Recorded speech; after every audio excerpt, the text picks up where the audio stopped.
It's honestly hard to believe what just happened to Donald Trump's prized social media empire. Truth Social, the platform he's been touting as his financial lifeline and personal megaphone, just watched $4 billion in market value vanish in a matter of days. And here's the kicker.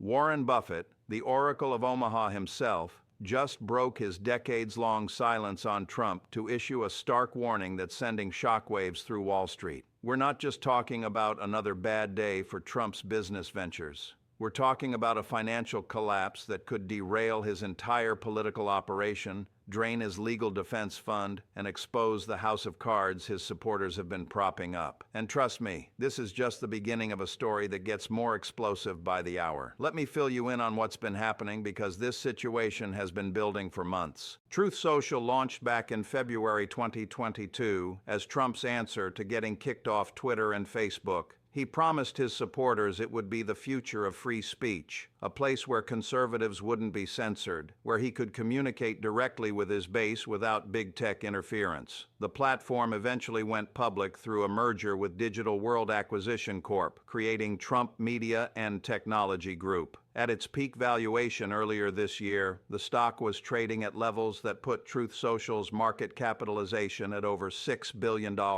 Trump himself held a stake worth approximately $4 billion on paper, making it look like he'd pulled off another real estate miracle, transforming his social media presence into a massive financial windfall. Whether it was his constant promotion of the stock, his claims that Truth Social would rival Twitter and Facebook combined, or his insistence that this was the smartest investment his supporters could make, Trump really cemented himself as the chief cheerleader for his own company. But here's where the rubber meets the road. We're now watching one of the most spectacular corporate collapses in recent memory unfold in real time. The stock price has cratered by over 65% in just the past 3 weeks. That $4 billion stake Trump was bragging about, it's now worth barely $1. $4 billion and dropping fast. Investors who poured their retirement savings into Truth Social stock are watching their accounts bleed red. The platform's user base, which Trump claimed was in the tens of millions, has been revealed through financial disclosures to be a fraction of that number, with engagement metrics that wouldn't impress a medium-sized Facebook group. This mess is unfolding because Trump Media just released its quarterly earnings report, and the numbers are absolutely devastating. The company posted losses of $327 million on revenue of just $3. $4 million for the quarter. Let me repeat that. They lost nearly 100 times more money than they brought in. And guess who's stuck right in the middle? Yep, Donald Trump, whose entire financial strategy for funding his 2024 campaign and paying his mounting legal bills depended on this stock maintaining its inflated valuation. He's supposed to be the business genius, the deal maker, the guy who wrote The Art of the Deal. But here's the kicker. The market isn't interested in hype anymore. Investors want actual revenue, real user growth, sustainable business models. Trump wants absolute loyalty and unquestioning support for whatever number he throws out there. And before we go any further, let's be real for a second.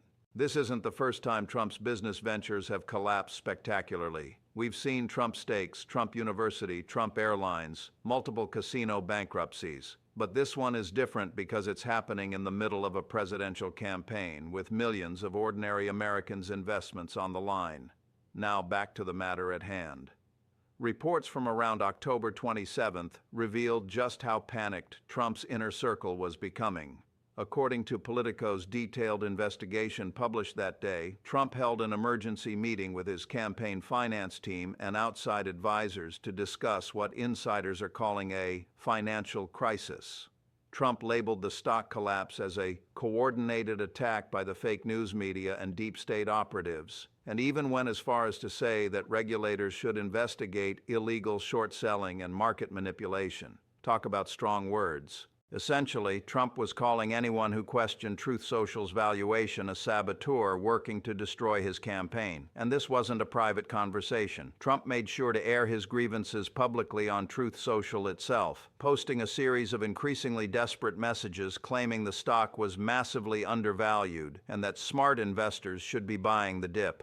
This announcement sent shockwaves through his donor base because it raised all sorts of questions. If Trump, the big man himself, could watch his signature company lose 2/3 of its value in 3 weeks, what did that mean for everyone else who'd invested their hard-earned money based on his recommendations? Now, this isn't the first time we've seen this pattern. Trump's loyalty to his business ventures really only extends as far as they're useful to him. Whenever a company starts failing or becomes a liability, he's quick to distance himself or blame everyone else. We've spotted this pattern time and time again. Just think about how he turned on Trump University after the lawsuits started piling up. Suddenly it wasn't his idea. It was his partners who ran it poorly. It was the judges who were biased. It was never really a university anyway. He settled for $25 million and walked away, claiming victory. Then there was Trump Taj Mahal Casino in Atlantic City. Trump wasn't pleased when that property filed for bankruptcy. He immediately started claiming he had nothing to do with the casino's management by that point, even though his name was literally on the building and he'd been promoting it for years. The bondholders who lost their investments? Not his problem. And let's not forget how he distanced himself from Trump Foundation when New York's Attorney General started investigating the charity for self-dealing and using donated funds for personal expenses. Trump dissolved the foundation and paid a $2 million settlement, all while claiming the investigation was politically motivated. Even Trump's presidential campaign debts from 2020 faced a similar fate. After losing the election, Trump continued fundraising off claims about election fraud, but reporting from MSNBC revealed that much of that money went to paying down old campaign debts and funding his lifestyle, rather than actually fighting in court. Now, it looks like true social investors are in the hot seat, watching the same playbook unfold. This pattern is becoming all too familiar. You can invest your life savings based on Trump's promises and support his ventures every single day. But the moment things go south or the numbers don't add up, he'll pivot to blaming external forces without a second thought. So what caused this spectacular crash? Well, it all boils down to a perfect storm of financial reality colliding with Trump's typical promotion tactics. The impasse happened because serious institutional investors wanted to see actual profits, sustainable revenue growth, and realistic user engagement numbers, while Trump and his team were trying to maintain a valuation based purely on hype, political loyalty, and the promise of future success. Ultimately, gravity caught up with the stock price when the earnings report revealed the devastating truth. As the platform's CEO, Trump decided to take an aggressive stance. He refused to acknowledge any structural problems with the business model and continued promoting the stock as a can't-miss investment. His approach seemed to be just keep posting, keep promoting, and keep attacking anyone who questioned the fundamentals. At first, his most loyal supporters seemed to be on board with this idea. Trump appreciates unwavering loyalty and the notion of treating his business ventures as extensions of his political movement. But as the stock continued its nosedive into late October and early November, some serious issues started cropping up. Retail investors were losing their shirts, class action lawsuits were being prepared, and financial analysts were openly mocking the company's metrics. While Trump's team were steadfast and holding their ground with the narrative about market manipulation, predictably, the investing public began to shift their focus toward the actual numbers. According to a YouGov poll conducted in early November, 73% of Americans, including 52% of Republicans, believe Trump's business ventures typically benefit him more than investors. This was the moment serious financial institutions began to sweat a little. You see, major investment firms value transparency, realistic projections, and fiduciary responsibility. They don't want to be tied to a pump-and-dump scheme that's costing ordinary investors their retirement savings. That's definitely not the reputation they seek. And then Trump went ahead and made a move that, according to Warren Buffett, was a serious misstep. Here's where things get really interesting. Warren Buffett, who has maintained strict political neutrality for decades and almost never comments on individual politicians or their business deals, broke his silence in a CNBC interview on November 3rd. The interviewer asked him directly about Truth Social's collapse, and Buffett didn't pull punches. He stated that the situation represented a textbook case of valuation disconnected from business fundamentals, and warned investors that when you're buying stock in a company because of who owns it rather than what it does, you're not investing, you're gambling. Now, Buffett has been in the game for over 7 decades. He's seen every type of financial bubble, every pump and dump scheme, every charlatan promising easy money. For him to specifically call out this situation by name is extraordinary. But then when Trump caught wind of Buffett's comments, he absolutely lost it. Trump fired back on Truth Social within hours, calling Buffett a washed-up has-been who doesn't understand modern media platforms, and claiming Buffett was jealous of Truth Social's success. In Trump's eyes, any criticism from a legendary investor is just jealousy. Questioning Trump's business acumen? That's pure betrayal. Any financial expert who dares to apply traditional valuation metrics is instantly labeled an enemy of free speech. Now, this left Trump in a tight spot. On one side, he really needs Truth Social to maintain some semblance of value to fund his legal defense and campaign operations. His support base will abandon ship entirely if the stock becomes worthless and they lose their investments based on his recommendations. On the flip side, he actually has to confront basic financial reality. That means figuring out how to generate actual revenue, build a sustainable user base, and create a business model that doesn't depend entirely on political loyalty. The tricky part is, all of that requires some level of honesty about the platform's current state and acknowledgement that the valuation was never justified by fundamentals. So Trump is caught in a bind. He can either keep promoting the stock and doubling down on the hype, which means encouraging more people to lose money on a clearly failing investment, and that only makes the eventual reckoning worse and opens him up to potential fraud investigations. Or he can level with investors about the platform's real prospects, which means acknowledging the valuation was never real, but that'll definitely crater the stock completely and eliminate his paper wealth. It's a tough situation, and that's the mess Trump creates for his own investors. He demands complete loyalty and wants them to keep buying without questioning the fundamentals. But then he points fingers when the inevitable collapse happens. He's not shy about tossing them under the bus whenever the numbers don't lie. This whole scenario is causing major stress within Trump's financial network. If Trump's signature business venture can lose $4 billion in value while he's actively promoting it, every potential donor and investor is left wondering if they're throwing good money after bad. Those moderate Republican donors who are trying to balance their support for conservative policies with basic financial prudence are now worried sick about being associated with what increasingly looks like a failed venture. Meanwhile, the hardcore MAGA faithful believe Trump is being unfairly attacked and that the stock collapse is evidence of deep state interference rather than simple business failure. Things became even more intense when Elon Musk, one of Trump's highest-profile supporters during this campaign cycle, quietly sold his entire stake in Trump Media, according to SEC filings revealed on November 5th. Musk had been pushing for Trump's return to Twitter, now X, and had invested in Truth Social as a show of support. But when someone as aligned with Trump as Musk starts bailing out, you know the smart money is heading for the exits. Let me tell you, the legal implications didn't take long to materialize. On November 7th, a coalition of retail investors filed a class action lawsuit in federal court in Florida, stating that Trump Media's public statements about user growth and revenue projections constituted securities fraud.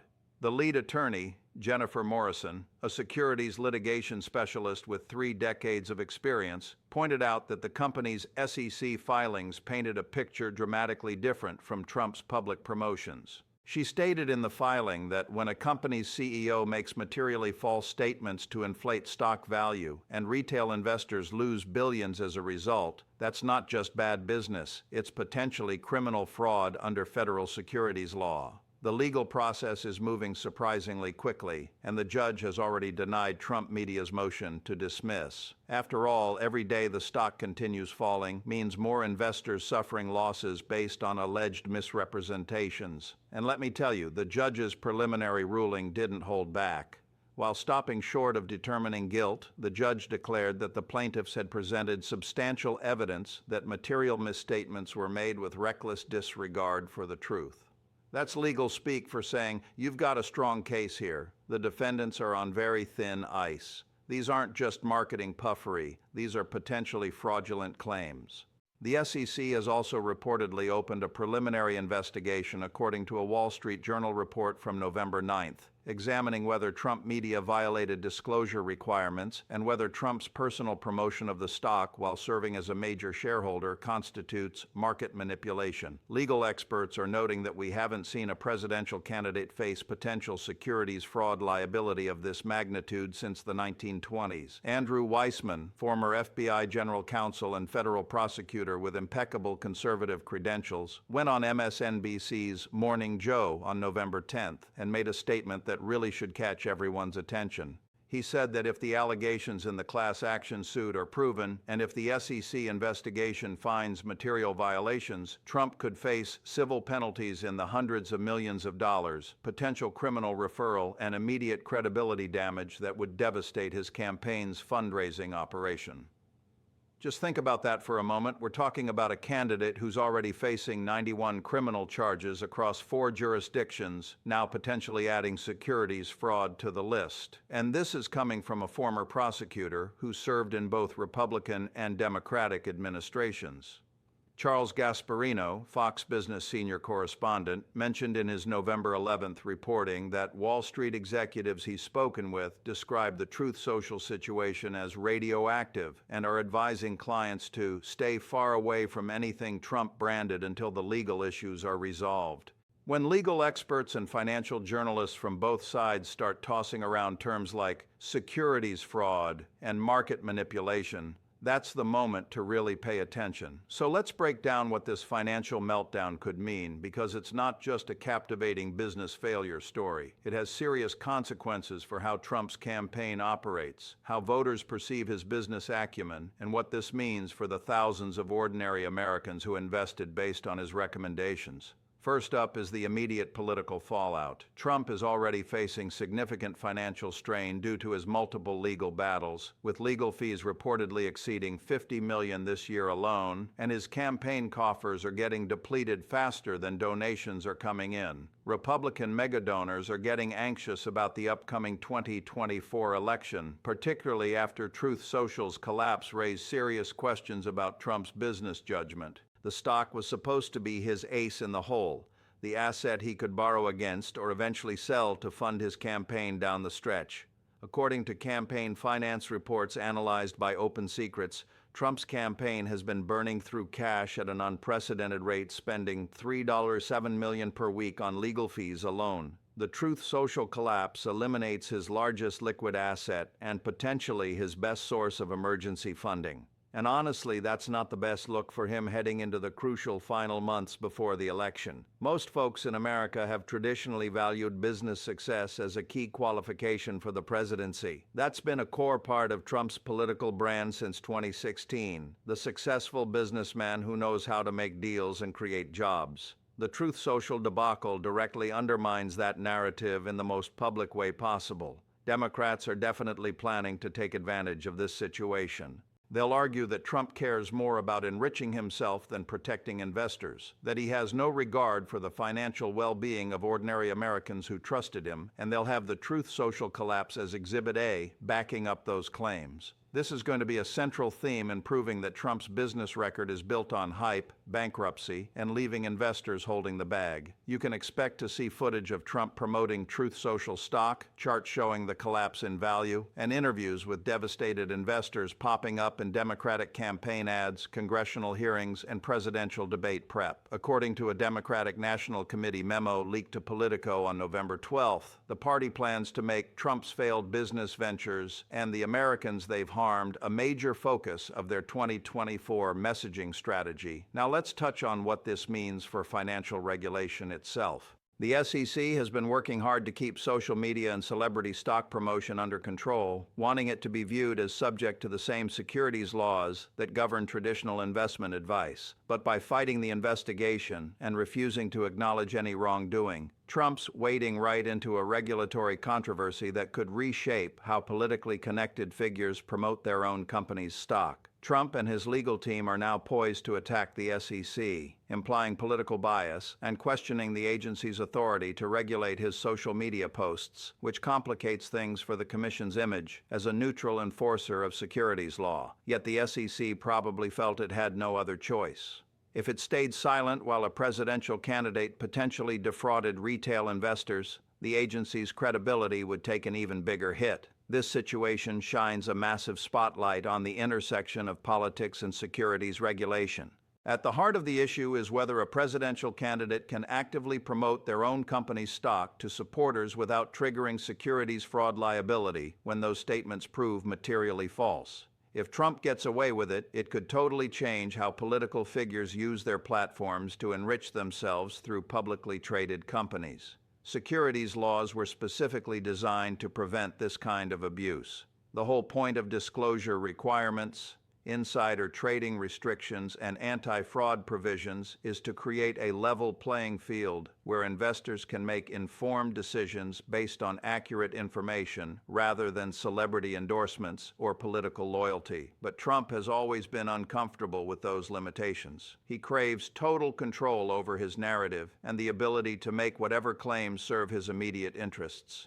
If the alleged misrepresentations are allowed to stand without consequences, that's a significant boost to the ability of politically connected insiders to manipulate markets, and it opens the door for future candidates and officials to use their platforms as pump and dump schemes. So, the implications of this case reach far beyond just Trump and Truth Social investors. It's about shaping the structure of financial regulation and political accountability for many years to come. Each time a political figure uses their platform to enrich themselves through questionable business practices, it weakens our regulatory systems. It starts making behavior that used to be completely unacceptable feel normal. Think about it. If Trump can promote a failing company's stock to his supporters, watch it lose billions in value, and face no real consequences, what's to stop the next president or senator from doing the same?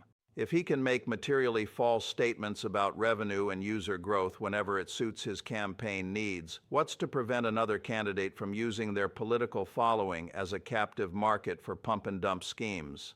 These actions don't just disappear when Trump leaves the political stage. They become part of our new reality, and that's pretty dangerous. Financial markets rely on those rules and regulatory frameworks, assuming that people with access to inside information and platforms to influence millions will play by the rules, even when it's inconvenient. When those norms crumble, market integrity itself starts to falter. Looking ahead to the 2024 election, it's clear that all of this is going to have some significant effects. We're still roughly 52 weeks out from those elections, but the narrative being set now is bound to influence how things go. If the story playing out is one of Trump's signature business venture collapsing, while ordinary investors lose their life savings based on his recommendations, that spells trouble for his campaign's core message about business competence. Voters usually don't reward chaos and financial failure, especially when it directly affects them or people they know. They want stability and someone who protects their interests. Right now, Trump isn't offering either of those. So expect Democrats to champion a message focused on protecting working families from financial predators and restoring integrity to both government and markets. After years of watching Trump's business ventures enrich him while leaving investors and contractors holding the bag, there are folks who believe that voting for Biden or another Democratic nominee means returning to a presidency where the person in the Oval Office isn't using the position to pump their own stock portfolio. They're promising no more constant financial scandals or having to wonder if the president's business interests are driving policy decisions, just good old competent governance focused on the public interest. That message might just hit home for a lot of voters, including some Republicans who invested in Truth Social based on Trump's recommendations and are now watching their retirement accounts evaporate. So here's the deal. Donald Trump's Truth Social just lost $4 billion in market value in 3 weeks. Warren Buffett broke decades of political silence to warn investors away, and Trump is now facing both SEC investigation and class action lawsuits for potential securities fraud. This isn't just another failed Trump business venture. It's a test of whether our securities laws still apply to politically powerful figures, whether investors can trust the markets when candidates promote their own companies, and whether financial regulators can hold accountable someone running for the presidency. If Trump faces no meaningful consequences for allegedly misleading thousands of investors who lost billions based on his statements, then we're basically saying securities fraud doesn't matter when committed by political candidates. That would mean we're stepping into a completely new realm where political power provides immunity from financial regulation, and ordinary investors have no protection against celebrity pump-and-dump schemes. It's about so much more than just one social media platform or one candidate's business failures. It's about whether we genuinely have financial markets based on transparent information and equal application of law, or if we're just stuck with whoever can leverage political loyalty to manipulate stock prices. So, keep an eye on this because things are just heating up. The SEC investigation is ongoing. The class action suit is moving forward faster than Trump's legal team expected. More investors are coming forward with stories of losing their life savings. The next few weeks are going to be crucial as we see whether the courts and regulators have the spine to apply securities law equally or whether political power creates a special exemption. The stakes have never been higher, the evidence stronger, and the outcome more unpredictable. We're watching in real time whether America's financial regulatory system can still function when the targets are politically powerful, or whether we've entered an era where the rules simply don't apply if you have enough followers. This ride is far from over.